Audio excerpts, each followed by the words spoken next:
In this lecture, we will read about assignment operators. What are assignment operators and how do we utilize them? And how do we perform addition, multiplication, and other arithmetic operations through them? For it, we will go to its example.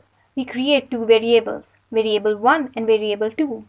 We'll try to learn all the assignment operators using these two variables. The first assignment operator is that the value being assigned to variable 1 is being assigned to it using the equals to sign. This is our first assignment operator. After this, our next assignment operators are, we want to add both the variables with each other, variable 1 plus equals to variable 2. Now if I print the value of variable 1, the output I will get is 10 plus 20, 30. This statement will work exactly like this. If you write it in comments, var1 is equals to var1 plus var2.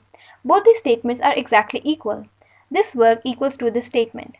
Similarly, if I use minus here instead of addition, it will give us this output. It will minus 20 from 10 and our answer will be minus 10. This was our third assignment operator.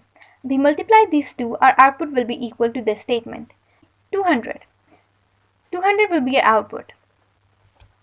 Our fifth one. We will use division and equal to together. Here we will get 0.5. Similarly, if we have to use exponent in this case, we have statement.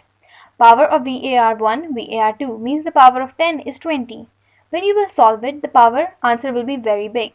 This is the answer we got. Similarly, if I want to do floor division in that case, what will it assign me? It will divide 10 from 20 and return the quotient. Quotient is 0 because when we will divide it, the answer will be 0 or round about 0. We will change the number to look at it. 20, 10 here. Now we'll see. Now our answer should be 2. Our answer is 2. We are applying the same thing to modulo operator.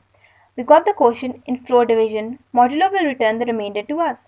The remainder that remains is 0 because 20 is complete factorized by 10. If we place 15, it will now return 5 as remainder. These were assignment operators.